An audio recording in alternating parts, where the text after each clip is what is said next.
여러분 안녕하십니까? 파워 인터뷰의 김탄입니다. 제38대 뉴욕 한인회장 선거가 선거의 축제로 많은 동포들에게 기대를 모았습니다마는 아쉽게도 파행으로 막을 내렸습니다. 그래서 그 문제가 무엇인지 원인을 찾아보고 또 앞으로의 방향이 무엇인지를 알아보고자 이번 예비선거 후보로 출마를 했던 김광석 씨를 오늘 이 자리에 모셨습니다. 안녕하십니까? 안녕하십니까? 반갑습니다. 초대해 주셔서 고맙습니다. 네. 바쁘셨죠, 많이요? 예, 생각보다 좀 바빴습니다. 여러 가지 한인회장에 출마를 했다가 여러 가지 문제가 있었습니다만은 아직도 그래도 뭐 우리 회장님께서 미소를 잃지 않고 계시네요. 글쎄요, 이번에 제가 이렇게 경험을 해보니까 네. 아까 파행이라고 그러셨는데 저는 파행 같지는 않고 그렇습니까? 하나의 네. 어떤 그 변화의 네. 계기가 되는 오히려 좋은 미래가 초석이 깔릴 수 있는 계기가 되지 않을까 좀 긍정적으로 좀 생각을 해보고 있습니다. 그 말씀하시니까 저도 공감이 되네요. 어떤 것이든 우리가 어떤 긍정적인 시각을 보느냐에 따라서 답이 방향이 틀려지는 것 같아요.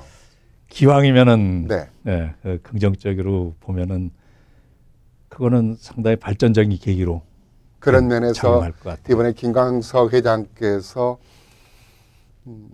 자격에 대한 논란이 뭐 여러 가지 있었지만은 이 자격에 대한 문제의 논란으로서 끝나는 것이 아니라 한인회가 범동포적인 기관으로서 발전을 가져오기 위해서는 뭔가 구조적인 문제가 개선돼야 되지 않겠느냐 이런 쪽으로 많이 고민을 하셨던 것 같아요.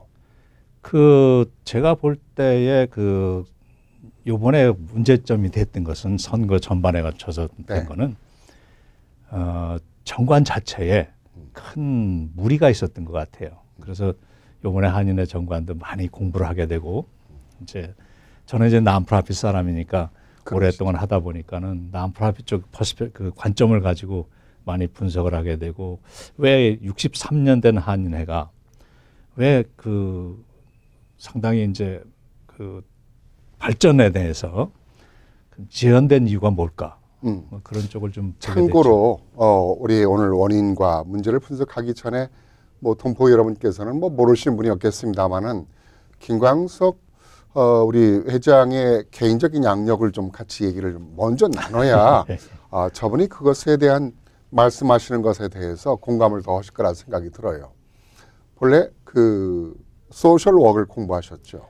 그렇습니다. 네. 예. 어디서 공부를 하셨어요? 저는 한국에서 중앙대학교 사회복지학과를 졸업했고 거기서 한국에서부터 하셨군요.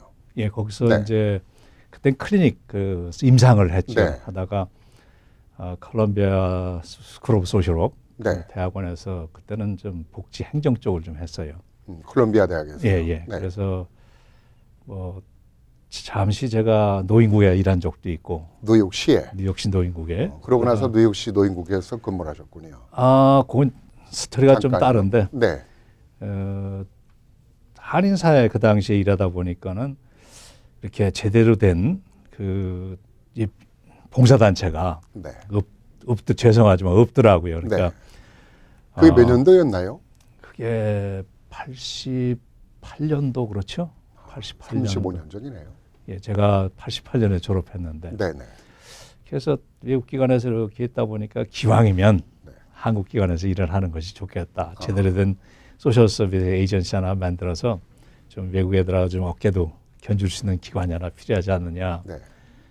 그래서 이제 한인사에 들어오게 됐죠. 물론 봉사단체는 있었지만은 네. 그렇게 무슨 버젓이나 어떤 칸출행이나 이런 개념은 좀 부족했고 네. 물론 선배님들이 고생 많이 하신다는데 그게 KCS죠. 그렇죠. 열악한 상황 속에서 무에서 유를 창조했다라고 아마 해도 과언이 아닌. 이건 과찬이시고. 그렇게 35년 동안 여러 가지 어려움 속에 있었는데 오늘날에 1,000만 불이 넘는 KCS의 건물을 매입하셨잖아요. 한인동포 재산을. 글쎄요. 그때는 저 세 가지 목표가 있어요. 하나는 네. 프로그램을 많이 다양하게 해서 소셜 서비스를 진짜 다양하게 우리 한인들의 욕구, 필요에 대해서 많이 만들어야겠다. 그래서 한 6군데 장소를 만들어서 이제 일을 하다 보니까 장소가 좀 큰 게 필요하더라고요. 한 1,000명 들어가는 장소가 네. 커뮤니티 이슈로도 있고 그래서 처음에는 조그만 땅을 사다가 팔고 조그만 건물 샀다가 팔고 네. 몇 번 해가지고 이제 그 지금 말씀하신 네. 이제 커뮤니티 센터를 구입하는 과정이 있었죠. 그리고 또 한 가지는 2세들을 많이 교육해야 되겠다. 그래서 한 오랜 동안 한 10여 년 동안 2세들을 좀 리크루트해서 보드도 이제 2세도 디벨롭하고 스태프들도 2세로 해서 그 세 가지가 어느 정도 완성됐을 때 제가 이제 네. 즐거운 마음으로 이제는 리더십을 새로운 그 2세들이 해야 되겠다 그때 그건 그래서 이제 물려놓으셨는데 그렇습니다. 이제 그 얘기는 거기까지만 해야 될 것 같습니다. 그 얘기만 해도 많은 시간이 필요한데 예. 언제 또 한번 얘기할 수 있는 시간을 마련하도록 하고요. 오늘은 이제 이번 선거가 어찌됐든 간에 문제를 낳고 결국은 마무리가 됐는데 새로 재선거를 하게 이제 됐습니다. 자, 그 부분에 대해서 우리가 이제 얘기하고자 하다 보니까 오늘 모시게 됐는데 거기에 대한 원인은 어디서부터 문제가 있은 것인지 그 얘기를 좀 간략하게 말씀을 좀 해주실 수 있을까요? 그 문제의 씨발은 네, 그 해직에 대한 게 있더라고요. 네, 해직의 그 자격 조건이 너무 그 불공평했던 문제, 그 다음에 그 선거관리위원회 구성도 좀 불공평했던 문제가 있고, 그러다 보니까 이것을 그 어떤 병이 있을 때 약만 내복약만 얻어서 해결하는 게 아니라 근본적으로 해결할 게 필요하더라고요. 그래서 이거는 한인의 해직의 근본적인 문제구나. 그래서 다행히 그 문제에 대해서 큰 시각으로, 큰 그림으로 보시고 우리 그 진강 후보 측도 그 문제점을 파악하고 한인의 문제를 우리가 해결하면서 나가자 그런 대승적인 또 근본적인 문제로 이렇게 이해를 하셔서 다행히 이제 우리가 좀 더 나은 정관에 의해서 그 선거를 하든지 아니면 회장을 뽑든지 그것이 바람직하다. 그래서 이것이 문제 있는 것을 그냥 끌고 나가서 하게 되면은 무리수가 나오니까 네. 차제에 이것에 대한 수술을 하고 한다면 오히려 한인 사회가 한 발짝 더 나아가고 발전하는 시간적으로도 효율적으로 발전하는 기회가 되기 때문에 상당히 고무적인 거로 그래서 좀 어렵지만은 이것이 화가 복이 되는 그런 계기가 되지 않을까 생각이 듭니다.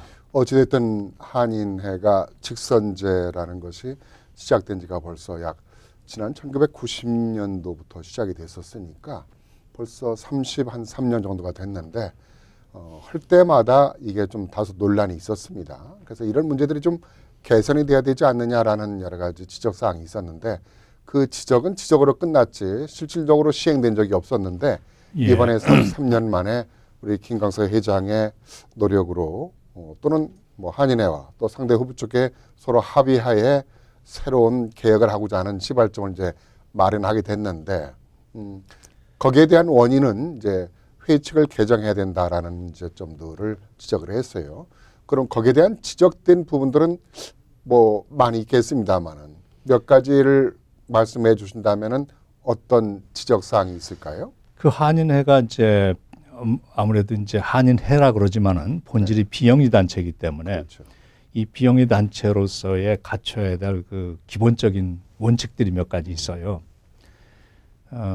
앞으로 이제 위원회에 만약에 제가 들어가서 그것을 개정할 때 그 좀 힘을 보태고 하는 것을 좀 보태라 그러면 좀 더 얘기하겠지만 제가 비영리 단체를 오래 한 사람 입장으로 볼 때에 그 크게 세 가지 문제점들이 있더라고요. 하나는 회장이 모든 책임을 져야 됩니다. 현재 한인회 정관은 트레저러 재무이사가 없어요. 그러니까 모든 재정과 책임을 회장이 져야 되니까 그 상당히 회장이 중심이 돼서 회장이 바뀌시면은 업무가 또 바뀔 수 있는 그런 업무의 지속성 문제가 하나 있고 지속성이 없군요. 그 문제가 될 수 있죠. 왜냐하면 그만한 그 모든 책임을 지신 분이니까 그분이 그 나름대로 그 의사결정에 절대적인 영향을 미치는 그런 입장이고 또 한 가지 문제는 회장이 어떤 특정 오피서가 디시전 메이킹 할 수 있는 사람들 예를 들면 보드 이사회를 이사회에 한 사람 이상이라도 임명할 수 있느냐? 그거는 난프라필로에서는 어긋나요. 네. 근데 과거에는 한인 회장께서 전체 이사를 70명까지 이렇게 오픈을 했는데 지금은 17명이지만 5명을 회장 임명할 때 거기 이사장도 포함해서 그럼 이사회의 영향력이 회장의 영향력이 너무 커요. 그리고 실제적으로 회장이 나미네이션 하게 될 때는 그거는 난프라필 프린시플에서는 일단 어긋납니다. 그 또 한 가지는 그 전체 오퍼레이션에 있어서 이것이 제가 909 리포트한 것도 보고 정관을 봤는데 이 정관의 흐름이 그 서브 커밋이나 어떤 일을 중심으로 간 것이 아니고 회장과 선거법에 매우 중점적인 그런 정관이 됐더라고요. 그래서 회장을 뽑는데 고민은 많이 됐던 거죠. 근데 한인회가 추구해야 될 일들에선 축약돼 있고 회장 선거는 엄청 커져 있어요.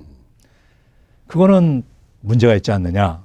이제 그런 세 가지로 요약이 되는데 물론 이것을 하루아침에 뭐 세 가지 얘기가 많이 나오는데 이 세 가지의 방법은 있을 수 있어요. 난프라필 원칙을 지키면서 회장을 직선하는 방법이 있느냐. 총회를 난프라필 러를 제대로 지키면서 총회를 재구성해서 효율적인 총회를 끌어낼 수 있느냐. 네, 지금 그 세 가지 지적 사항에 대한 대안이죠. 방향을 예. 말씀해 주시는 거죠. 그렇죠. 네. 너무 빠르죠, 지금 아니, 얘기가. 괜찮습니다. 네. 그렇게 되면은 근본적으로 한인회를 책임져야 되는 것은 이사회입니다. 네. 왜냐하면 난프라필은 이사회가 중심이 돼야 돼요. 회장의 이름을 바꿔서 이사장이 되든 그렇든 간에 그 이사회는 그 책임을 져야 하는 그 가버닝 바디야죠. 그것을 어떻게 형성할 것이냐는 프린시플로 두고 그다음에 방법론을 찾는 겁니다. 회장을 직선할 수 있는 룸이 있느냐, 총회를 갖다가 효율적으로 운영할 수 있는 어떤 방법이 있느냐, 그렇게 해서 A, B, C 안이 나올 수 있겠다 하는 생각은 해요. 왜냐하면 해오던 습관 때문에. 하지만 기능은 달라야 됩니다. 제가 볼 때. 책임은 회장이 지는 것이 아니라 이사회가 져야 된다는 얘기죠. 그런 관점으로 볼 때에 이번 정관이 수정될 때는 그런 점을 좀 감안해서 앞으로 그 전체 운영이 회장이 책임지는 운영이 아니라 이사회가 책임지면서 전체적인 흐름을 바꿔야 된다는 얘기죠. 그게 한인 커뮤니티 센터와 한인회의 그 역할이 좀 더 그런 그 구조적으로 꼭 같아야만 된다고 보세요? 한인 커뮤니티 센터. 네, 커뮤니티 센터가 하는 지금 방식을 뉴욕 한인에도 뭐 비슷한 방식으로 말씀을 해주셨는데 기본은 같아야 돼요. 기본은 왜 같아야 되냐면 비영리 단체의 프린시플 기본은 이사회입니다. 네. 회장이 되게 되면은 문제가 커요. 왜냐하면 물론 회장을 둘 수는 있어요. 하지만 지금같이 회장의 모든 것을 책임지는 그런 회장은 업무의 지속성에도 문제가 있고 그 이사를 임명하는 것도 문제가 있고 여러 가지 문제점을 가지고 있습니다. 그렇기 때문에 이것이 가장 큰 프린시플 컨플릭트 인터레스트를 막아야 됩니다. 그것이 비영리 단체에서 갖고 있는 넘버원 프린시플은 컨플릭트 인터레스트 그거예요. 방향은 틀려도 기본은 같아야 된다는 그렇죠. 말씀을 이제 지적을 해주셨어요. 거기서 한 가지만 하고 더 넘어갈까요? 직선제 부분에 대해서 어떻게 생각을 하세요?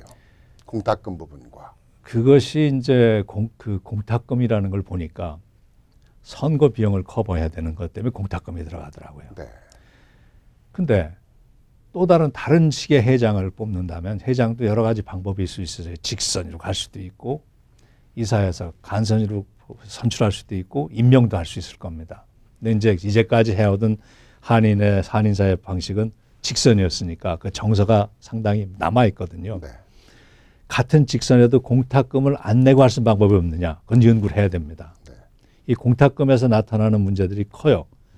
그리고 회장의 모든 재정을 책임져야 되니까는 보증인도 나와야 되고 그것이 얼마 그래도 돈이 있어야 되고 그런 여러 가지 그 불필요한 일들이 많이 발생하는데 회장이 재정을 책임지지 않는다 그러면 그거는 그렇게까지 강요해서 본인이 못 날 때는 보증인이 내서 해야 되기 때문에 뭐 수입이 얼마 되는 사람들이 여기다 보증인 두 사람을 둬야 된다. 그것이 사실 개인의 어떤 책임이지 있던 난프라핏의 어떤 회사들은 그건 얘기가 아니거든요. 네. 그런 점이라 보면 공탁금 문제는 반드시 우리가 이번에 짚고 넘어가야 될 문제라고 합니다. 예. 뭐좀 고민을 해봐야 되겠지만 그렇죠. 구체적으로는요. 자, 그러면 한인회에 대한 역할에 대해서 그동안에 논란이 많잖아요. 뭐 초기에는 우리가 사회복지 서비스를 중심으로 해서 많이 이제 갔습니다만은 한인 사회가 성장하면서 사회복지 기관들이 많이 생겼잖아요. 그렇다면은 이제 한인회가 어떤 권익이나 정치력 보다 나은 새로운 방향에서 우리가 거시적으로 가야 되지 않겠느냐라는 지적이 있어요. 한인의 역할과 방향을 좀 끝으로 좀 간단하게 정리를 해 주신다면은 어떤 생각을 가지고 계십니까? 라비 단체로 등록된다면 네. 그는 501c3를 잃어버립니다. 그러니까 또 하나 만들 수는 있어요. 하나의 팩을 만들든지.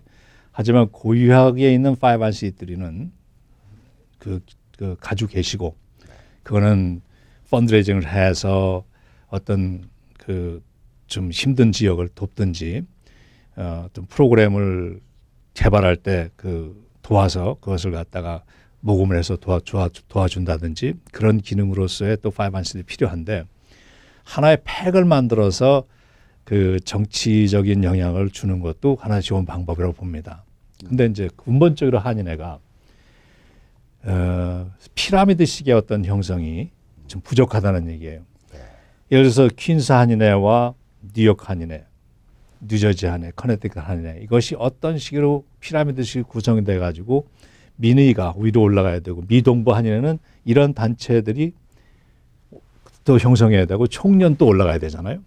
근데 문제는 그러한 단체들 과정들이 회장이 중심이 돼버리면 아무 일이 진행이 안 돼요. 그것도 문제가 되는 거예요. 그럼 뭐가 중심이 돼야 되는 거예요? 이사회가 중심돼야 된다. 그게 중요한 일이 뭐냐면은 이사회가 중심이 안 되면 회장 떠나면 모든 일 다 스탑이에요. 총련 일이건 미동부 일이건. 근데 혹자는 그렇게 말할 수 있어요. 그것 그냥 이렇게 회장들이 엮어가면 되지 않는다. 근데 스트래티지 전략 개발이 안 되는 거예요. 그리고 민의가 아래부터 위로 올라오는 그 채널이 형성이 안 돼요. 그러면 어떻게 되냐? 관심 있는 사람끼리만 알아야 되는 거죠. 끼리끼리란 말이죠. 결국은. 근데 이사회를 구성하려고 하더라도 아무 권한이 없다 보니까 서로 하지 않으려고 하는 그런 문제점들이 그게 지적돼요. 이제 우리 시대는 그렇지만은 네.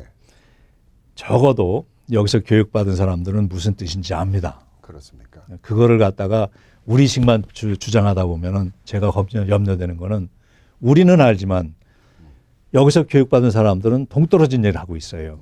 현실적이지 않다는 얘기죠. 10년만 지나도 이러한 법령이 있다는 거에 대해서 굉장히 이상하게 생각할 겁니다. 이 난프라핏을 아는 사람들은 이것이 아니라는 걸 금방 나와요. 왜냐하면 아니니까. 근데 이것이 맞다 그러면 이 법이 맞다고 그러면은 10년 뒤에 이것을 따라갈 우리 후배들 하나도 없습니다. 맞지 이사회 않으니까. 구성은 어느 정도 여기서 교육을 받은 분들이 중심이 돼야 된다. 이런 좀 지적사항도 될까요?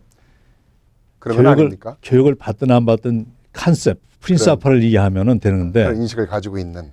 예, 그걸 또 이제 우리가 또 훈련해야 되는데 문제는 뭐냐면은 우리가 그거를 갖다가 안 배우려고 그러는 것 같아. 왜냐하면 관습 때문에. 네. 그거는 이제 좀 우리가 좀 벗어나야 될 문제죠. 이게 습관 이런 건. 근데 실제적으로 이제 여기서 교육받은 2세들한테나 이제 3세들한테 가면은 지금 이 법이 상당히 그들한테는 이상할 거예요. 그리고 현실적이지 않다는 거를 얘기합니다. 자, 뭐 시간이 벌써 많이 됐네요. 이번 38대 회장 선거의 논란은 분명히 논란이죠. 논란을 통해서 잃은 것도 있지만은 또 얻어지는 것도 분명히 있을 거라고 생각합니다. 네. 어떻게 수습되고 어떠한 개혁의 시발점이 됐으면 좋겠다라고 생각하시는지 좀 마무리 좀 해주시죠. 아까도 말씀드렸지만은 병이 나면 내복약만 먹지 말고 네. 병의 근원을 치료하면 이것이 발전이라고 보는 거예요. 그러면 지금 우리가 이게 참 문제다 하는 것보다 이렇게 해서 원칙이 만들어지면은 오히려 이득이다는 개념으로 가는 거죠. 실제적으로도 그렇습니다. 그래서 저는 이번 계기가 한인회가 한 발짝 발전할 수 있는 계기가 될 것 같고, 그다음에 좀 좀 보셔야 돼요. 뭘 얘기를 하려면은 네. 그 좀 정관도 들여다보고 그렇죠. 보면서 나중에 정관위원회가 이제 발표할 때 그 참여할 수 있는 그 준비도 좀 하셔야 될 것 같습니다. 왜냐하면 내가 모르면 그 사실 그 좀 불편하지 않습니까? 그래서 참여하셔서 한번 읽어보시고 이것이 어떤 특정 개인은 물론 아니잖아요. 이렇게 한인 사회를 어떻게 이것을 갖다가 효율적으로 만들고 전체적인 하모니와 또 크게 보면 또 그래요. 한인회뿐만 아니라 뉴욕에서 바뀌면은 미주 전체 한인회가 바뀔 수 있습니다. 표본이 되니까요. 예. 근데 여기서 한번 뉴욕뿐만 아니라 요번에 잘 만들어서 내놓으면은 뉴욕뿐만 아니라 이러한 문제점들을 갖고 있는 미준에 있는 한인회들이 이런 것도 있구나 시도할 수 있을 것 같아요. 물론 100%는 안 되겠지만 프린시플에 맞는 정관이 만들어진다면은 충분히 발전하는 거라고 생각을 해요. 네. 이번에 어떤 논란으로만 끝나지 않고 말로만 끝나지 않고 정말 새로운 원칙이 만들어지는 시행이 되는 그런 계기가 됐으면 좋겠습니다. 되리라고 봅니다. 예. 그렇게 우리 김광석 회장님께서 만들어 주시기를. 아니 제가 아니라 이제 위원회 불러주시면 네. 제가 기꺼이 가서 네. 열심히 일을 해보겠습니다. 기대를 하겠습니다. 네. 고맙습니다. 감사합니다. 네. 김광석 회장님과 같이 함께 얘기를 나눴는데요. 이번 논란은 우리 한인사회 분열이 아니라 오히려 새로운 화합이 되고 원칙이 만들어지는 그런 계기가 됐으면 합니다. 이 시간 순서를 마치겠습니다. 감사합니다.